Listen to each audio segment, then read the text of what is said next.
Salut. Aujourd'hui, bon, je suis un peu fatigué parce que j'ai fait une nuit blanche, quoi. Je vais essayer de faire une sieste cette nuit. J'ai vu à l'hémicycle, je sais pas si ça peut s'appeler comme ça, où les politiciens justement ils parlaient de la légalisation du cannabis avec du THC bien sûr. Et l'opposition comme Marine Le Pen et tous les autres, parce que là c'est la France insoumise qui défendait le fait de légaliser le cannabis récréatif. Euh, moi je suis du côté pas vraiment, je suis pas vraiment du côté gauche, droite, machin, bidule. Moi, je suis là pour défendre des idées. Et le côté du FN, justement, de Marine Le Pen, elle disait comme quoi il allait avoir plus de criminalité, etc. Moi, je pense que c'est faux. Parce que si le cannabis, déjà, s'il est vendu dans des coffee shops, déjà, c'est des magasins spécialisés. Donc là, c'est une bonne chose. Euh, Après, pour les bureaux de tabac, c'est un peu plus compliqué. On peut vendre du cannabis avec du THC dans les bureaux de tabac, mais c'est pas leur fonction première. Eux, ils vendent du tabac ou éventuellement ils ont un petit bar à côté, ils vendent de l'alcool. Euh, D'ailleurs, ils ont fait la corrélation entre le cannabis et l'alcool. Faut savoir que bien sûr qu'il y a des différents alcools. Tu bois une bière, t'es pas alcoolisé. Enfin, ça dépend de quelle bière. Parce que tu prends une bière en canette de 50 centilitres à plus de 9%. Moi, personnellement, je bois une bière comme ça, je suis à moitié ivre. Donc après, ça dépend la tolérance de chacun. Mais ce que je veux dire, c'est qu'ils comparaient ça à l'alcool, alors que l'alcool, faut pas oublier, pendant la prohibition, c'était interdit. Il y avait des contrebandes. Ils avaient interdit l'alcool, etc. Il y avait des contrebandes. Ils étaient obligés de passer par des souterrains et tout ça, des bâtiments pour vendre clandestinement de l'alcool. Euh, Moi, je pense que si justement il y aurait une légalisation, déjà ce serait contrôlé.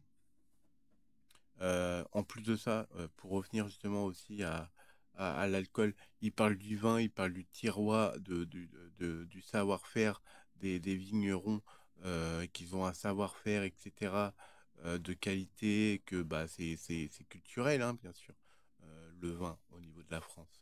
Mais rien n'empêche que les agriculteurs pourraient faire pousser du cannabis et après le revendre directement au kilo euh, à des coffee shops ou par exemple un coffee shop, mettons, ils font pousser plusieurs variétés, hein, parce que je vais pas dire toutes les variétés qui existent, mais il y en a plus d'une centaine, tu vois. Et justement, je pense que si les agriculteurs en font pousser, il y aura un certain savoir-faire.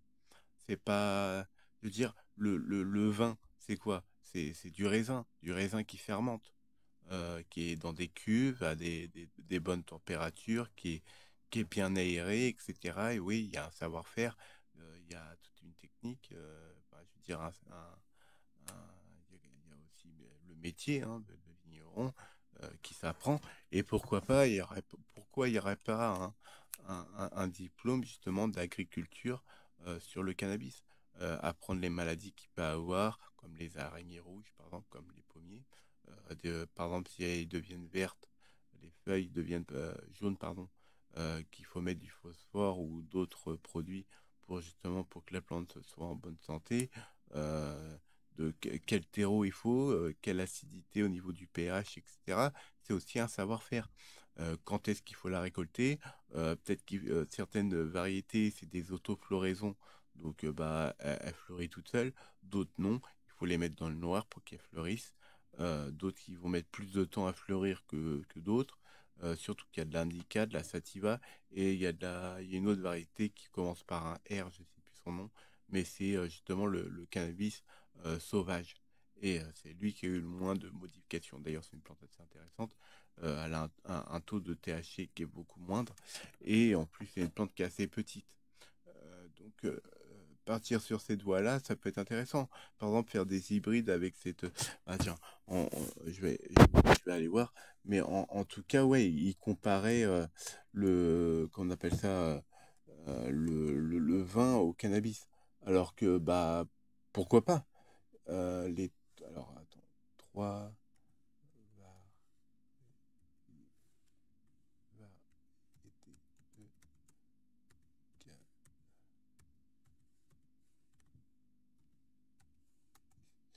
Et donc, tant que je trouve ça, ça va être long. Il y a plein de noms. Après, il y a le black chip, black machin. Moi, je veux les 3 variétés. Non, non, mais là, les noms, quoi. Variété améliorée, purple pea, machin, bidule. Je vais essayer de trouver le nom. Après, vous l'avez peut-être, hein. Il suffit de faire une recherche. Euh, 3 variétés de cannabis. Alors attends. Si je marque ça va et un cas et voilà, c'est la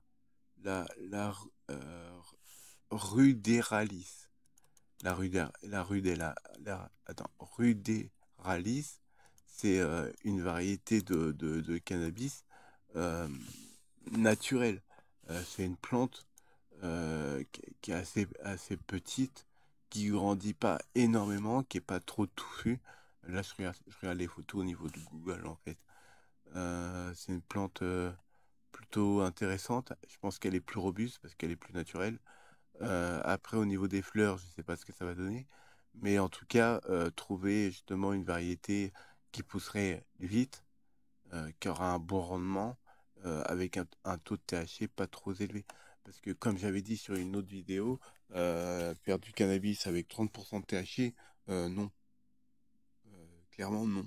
Parce que c'est trop. Dans le sens où, ok, tu vas fumer ton joint avec ton cannabis avec 30% de THC, tu vas fumer 2-3 là, tu vas déjà être défoncé. Il y a aucune appréciation en fait.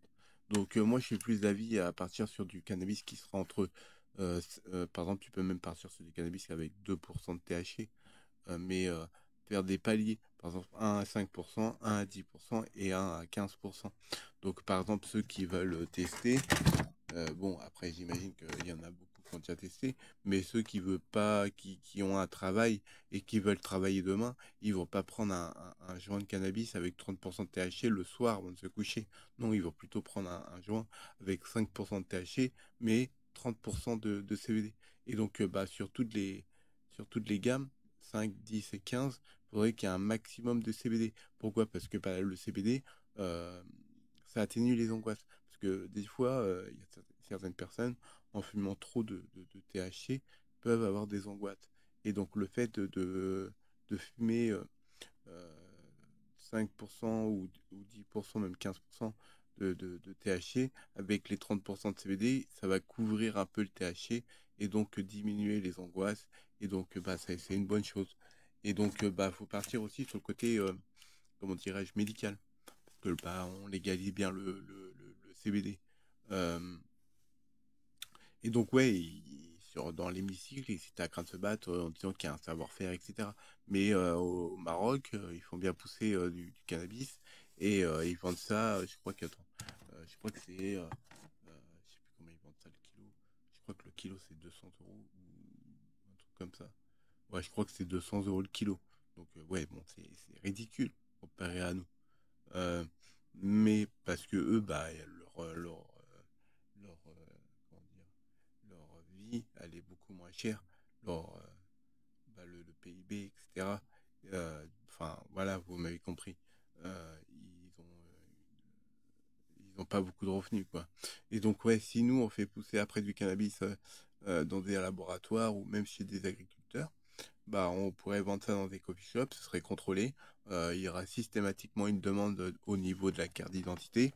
euh, et pas faire comme l'alcool à mettre à 18 ans. Le cannabis, il faudrait le mettre à 21 ans.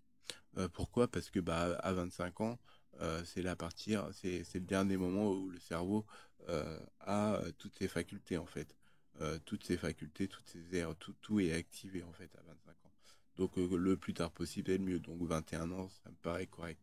Et pourquoi pas à 21 ans avoir tu auras le choix d'acheter du cannabis, mais tu n'auras pas le droit d'acheter du cannabis à 15%. pour acheter du cannabis à 5% à 21 ans, et rendu à 25 ans, tu pourras acheter du 10 ou 15%, de façon à protéger un peu la santé, etc. Mais même 5%, c'est amplement suffisant. 5% avec 30% de CBD, c'est intéressant. Parce que la personne va fumer, ça va la détendre, ça va pas être trop fort, ça va pas la rendre malade, etc. Et pourquoi pas vendre des volcanos, comme j'avais expliqué, avec un ballon, avec de l'air chaud, donc il n'y a pas de combustion, et ça permet de respirer après le sac. Et le cannabis qui serait chauffé avec de l'air chaud qui serait mis dedans, bah, il sera tous asséché, etc. Et pourquoi pas ce cannabis-là asséché qui serait déjà utilisé. D'ailleurs, dans le volcano, tu peux même l'utiliser 2 fois.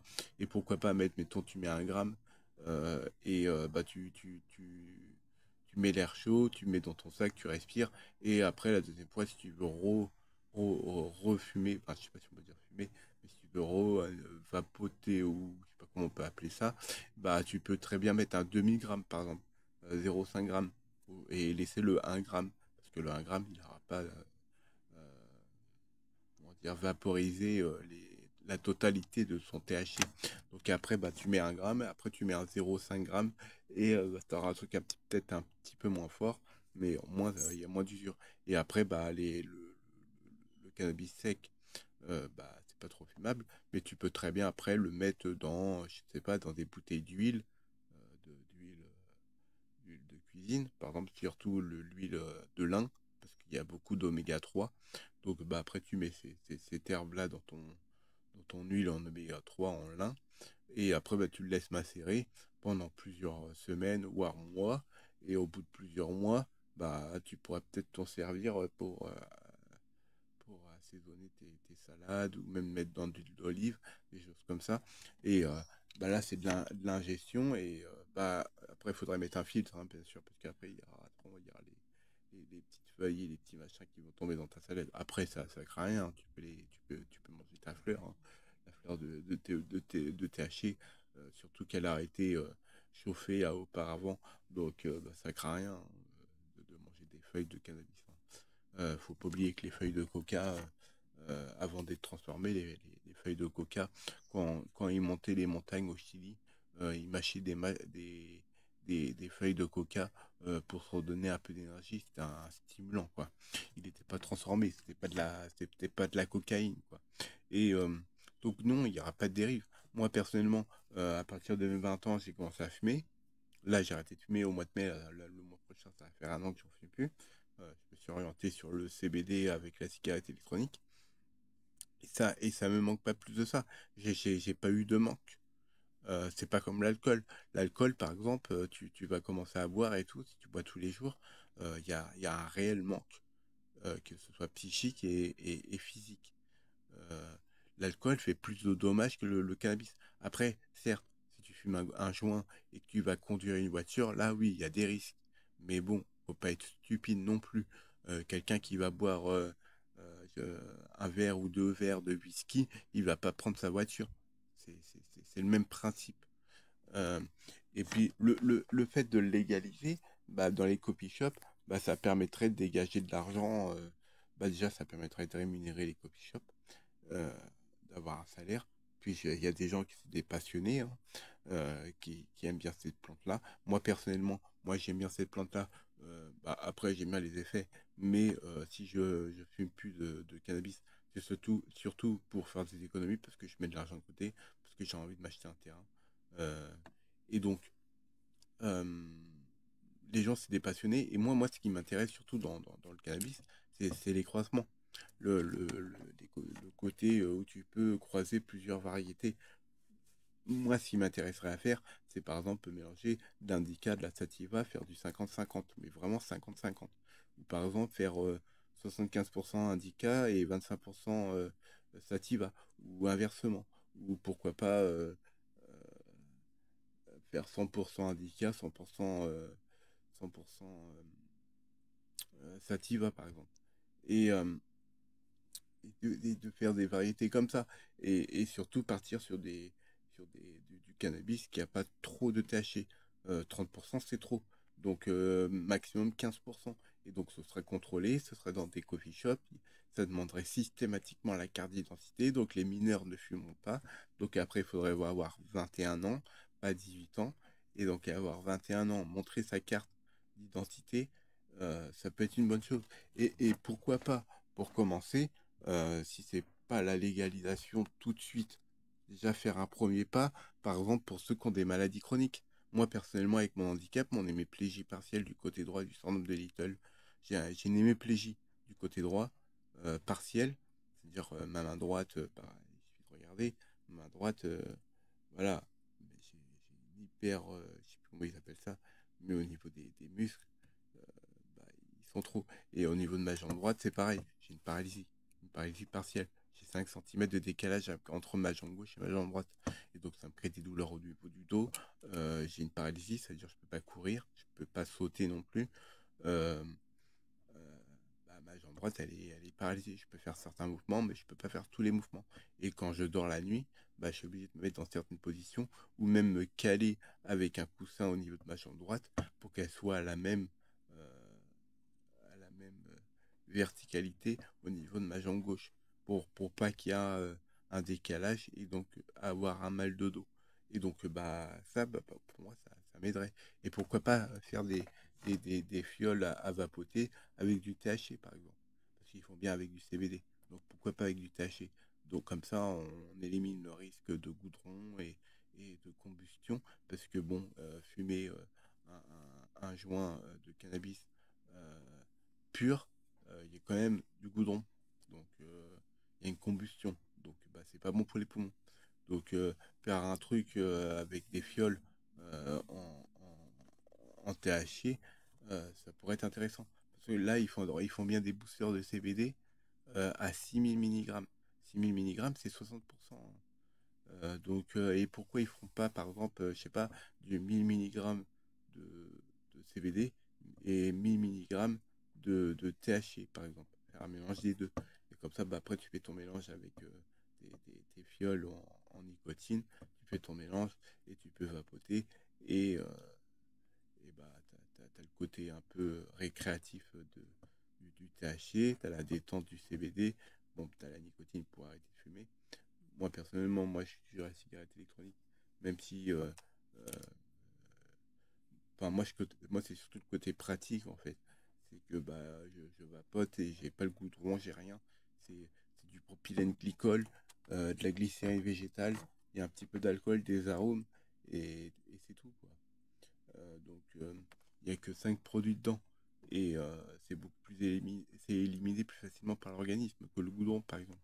Par exemple, le propylène glycol, c'est utilisé dans les boîtes de nuit pour faire de la fumée, par exemple. Donc, bah, c'est pas toxique.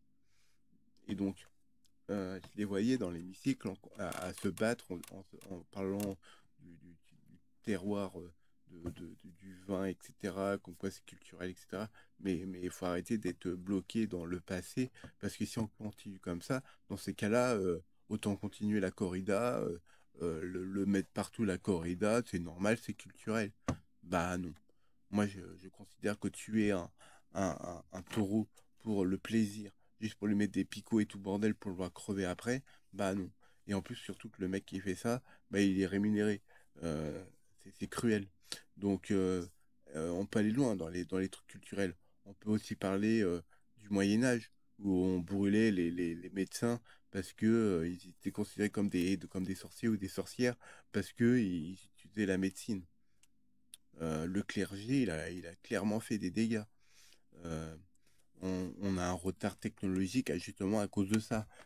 Dès qu'on voyait quelqu'un qui, par exemple, même les roux, hein, les personnes qui étaient roux, ils étaient considérés comme des sorciers ou des sorcières. Tout ça parce qu'ils étaient roux. Non, mais les discriminations comme ça, c'est fini tout ça, tu vois. On est en 2025 et il va falloir évoluer, quoi. C'est pas parce que tu utilises des plantes que tout de suite c'est une sorcière. Non. Je pense que les Amérindiens, eux, ils se soignaient avec des plantes et c'était pas considéré comme des sorciers. Il y a un moment ou un autre, surtout que le cannabis, le THC, il est utilisé depuis plus de 5000 ans, si ce n'est même plus même. Je crois que c'est même plus, ça doit faire même 10 000 ans. Enfin bref, peu importe, ça fait à peu près 10 000 ans, je crois, l'agriculture. Mais peu importe, ça fait au moins plus de 5 000 ans qu'on utilise du cannabis. Et là, comme ça, comme par hasard, là, depuis à peu près une soixantaine, 70 ans, on l'interdit. On l'interdit, pourquoi? Bah, les gens, ils faisaient pas de mal, hein. Ils allaient dans leur parc, ils fumaient leurs petits trucs et tout. D'autant plus que la police, eux, au moins, ils n'ont pas besoin d'arrêter ceux qui fument. Après, peut-être que, éventuellement, la cigarette, on n'en fume pas dans les lieux publics. Ce serait pareil pour le cannabis.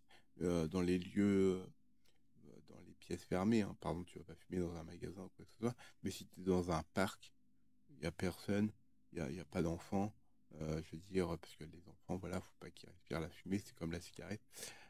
S'il n'y a personne, tu peux très bien te poser sur un banc, être dans un parc, fumer ton truc, tu fais chier personne. Et, euh, et puis voilà, quoi. D'autant plus si la personne est dans un parc et qui apprend pas sa voiture derrière, il n'y a aucun problème. D'autant plus que bah, ça aide beaucoup de personnes justement à se détendre ou même à arrêter d'autres médicaments. Moi, personnellement, quand je fumais du cannabis, ça me permettait de diminuer drastiquement mon tramadol, par exemple. Je ressentais moins je ressentais moins le manque, si je puis dire, du tramadol. Parce que le tramadol, quand j'en prends pas, bah, c'est comme l'héroïne, hein. J'ai des sueurs, j'ai froid, j'ai chaud, j'ai des vertiges, j'ai du mal à respirer, j'arrive plus trop à dormir ni rien. Et bah, c'est pas l'idéal. Et pourtant, je suis qu'à 37,5. 37,5 fois 6 par jour. Il y a des jours, bon, j'en prends pas 6 mais j'en prends moins, j'en prends 5 ou 4 en fonction de mes douleurs. J'en prends pas systématiquement 6. Euh, donc voilà. Donc je pense que la légalisation, c'est une bonne chose. Surtout que cet argent-là pourrait être utilisé bah, déjà pour rémunérer les coffee shops, éventuellement les bureaux de tabac si c'est vendu dans les bureaux de tabac. Et en plus, cet argent-là, en plus de rémunérer les coffee shops, cet argent-là pourrait être investi, comme je l'avais dit, dans la lutte contre le cancer, la lutte pour la police, par exemple pour lutter contre d'autres drogues comme la cocaïne ou l'héroïne qui fait beaucoup plus de dégâts, qui est beaucoup plus addictif. Il suffit de voir les tableaux. Après, bon, c'est peut-être pas la meilleure source, mais sur Wikipédia, quand on regarde, on voit bien il y a pas de dépendance. Je veux dire, la cigarette, il y a une dépendance avec la nicotine. Alors que le cannabis, il n'y a pas de dépendance. C'est le tabac qu'on met dedans qui rend dépendant. Après, l'idéal, bon, ce serait de le fumer dans une espèce de pipe à eau en verre avec un petit réservoir d'eau, un peu comme un bang, mais en plus petit, afin d'avoir une fumée froide et de le mettre pur, de le vapoter avec une fumée froide. Bon, après, c'est toujours de la fumée, et donc il y a toujours du goudron, mais il y aura toujours un filtre par rapport à l'eau. Après, le mieux, ça reste le volcano qui va chauffer avec de l'air chaud. Et il y a même des cigarettes électroniques où tu peux mettre 1 gramme de cannabis dedans qui va chauffer ta cigarette électronique pour justement vapoter ton, ton cannabis. Et, et cet argent-là, bah, comme j'ai dit, ouais, ça peut aider pour la police, pour la lutte contre le cancer. Ça crée de l'emploi, 80 000 emplois, hein, ça rapportera. Euh, j'ai entendu dire qu'il faudrait créer 500 tonnes de cannabis par an. Euh, c'est, bon, ça peut paraître beaucoup, mais en plus de ça, ça donnerait aussi une certaine rémunération pour les agriculteurs. Les agriculteurs, ça leur permettrait de gagner un peu plus d'argent, d'autant plus que bah, eux, ils sont en difficulté. Quand on voit leur retraite, ou des fois ils vont travailler, mais ils vont travailler pour quoi? Pour 400 ou 500 euros par mois, voire peut-être 600. Moi, ma voisine, elle a quand même de la chance parce que elle a, si je me trompe pas, elle a 52 hectares. Donc 52 hectares, c'est quand même pas mal. Elle peut cultiver pas mal de fruits, enfin, surtout de légumes, du blé, des artichauts, des choux. Qu'est-ce qu'elle a fait pousser? Des choux-fleurs, du maïs. Bon, elle fait pousser pas mal de choses. Mais si elle pouvait faire pousser du cannabis, bah, et ce serait une bonne chose. Parce qu'après ce cannabis-là, elle pourrait le revendre après au coffee shop. Euh, Après, bah, c'est à eux de s'arranger au niveau des prix. Euh, et justement, le chanvre, le cannabis, les branches de cannabis pourraient très bien être utilisées après d'être broyées et pourquoi pas faire bah, du papier, des cordes en chanvre, du papier bah, pour faire des livres, faire des livres simples. Je sais pas si j'en ai un qui traîne. Par exemple, un livre comme ça, là, là, c'est moi, les spiritualité. Mais voilà, des livres comme ça, tu vois, des livres comme ça. Bon, on pourrait les faire totalement en chanvre. En Chine, ils font bien pousser du bambou pour faire du papier. Donc pourquoi on ne ferait pas pousser du chanvre? En plus, le chanvre, ce qui est intéressant, ouais, le chanvre moi je fais la distinction, le chanvre c'est le CBD, le cannabis c'est le THC. Bon, faut que je prenne l'habitude parce que bah, je suis pas habitué à faire la distinction, mais le chanvre, c'est, même si c'est la même plante, hein, le chanvre c'est le CBD, le cannabis c'est le THC. Et donc, ouais, et donc bah, on pourrait faire du papier, on pourrait faire des cordes, on pourrait faire des graines germées pour l'alimentation, on pourrait faire de l'huile par exemple, de l'huile de l'huile de chanvre qui est plein d'oméga 3 et qui est bon pour l'organisme. On pourrait par exemple aussi faire de l'isolement pour les maisons, hein. On pourrait faire de l'isolement, il suffirait de broyer tout ça et après faire un espèce de copeau, une pâte et après faire des plaques en bois de chanvre et après faire des isolations pour les maisons. Au niveau économique, c'est très intéressant. Pourquoi le chanvre il a été interdit? Parce que bah, justement, il y a l'industrie pétrochimique qui est arrivée. Ils ont commencé à enlever le chanvre. Ils ont remplacé ça par tout ce qui est à base de plastique ou des trucs comme ça. Euh, et donc, bah, tout ça, c'était économique. C'était pour le pétrole. Alors que le chanvre, en plus, ce qui est bien, c'est que le chanvre, bah, ça capte, on appelle ça, la radioactivité. Ça absorbe pas mal de choses. En plus, bah, ça dépollue la zone où c'est planté. Euh, D'autant plus, ça va peut-être faire venir des nouvelles espèces d'insectes. Euh, et, ouais, il y a plein d'avantages, quoi. Ça fait plus de 5000 ans qu'on la cultive. C'est pas parce qu'on est en France, etc. En plus, on est l'un des pays comment dire, les plus durcis au niveau de la loi. D'autant plus que les personnes, par exemple, qui sont euh, l'argent justement du cannabis permettrait aussi peut-être aussi éventuellement aider les gens qui sont accros à la cocaïne ou à l'héroïne, de les aider d'aller dans les centres pour les aider dans des centres de désintoxication qui seraient rémunérés pour les aider à arrêter justement la cocaïne et l'héroïne. Ça a plein d'avantages. Il faut savoir que quand en Floride, quand ils l'ont fait, c'est plusieurs millions d'euros, de dollars qu'ils ont gagnés. Donc bah, c'est un manque à gagner qui est énorme. Euh, donc voilà. Et après, bon, faudrait pas faire des catalogues comme ils font avec les fruits et les légumes. Parce que quand je vois les agriculteurs, ils ont un catalogue spécial où ils peuvent choisir quelle plante, enfin, quelle tomate, quel concombre, machin bidule, avec des trucs F1, machin bidule, où les graines, c'est limite 50 ou même 200 euros le sachet de graines. Non, ça c'est inadmissible aussi. Les agriculteurs, ils devraient planter ce qu'ils veulent. C'est pas aux multinationales comme Monsanto ou Bayer qui doit choisir les graines qu'on doit planter. Les graines, c'est un bien de l'humanité. Ça appartient pas à des sociétés. C'est la nature qui l'a créé et c'est pas à nous de nous l'approprier. Ça appartient à l'humanité. Donc voilà. Euh, donc ouais, si je pense que si on ferait ça, on gagnerait sur tous les tableaux. En plus, on pourrait faire des médicaments éventuellement.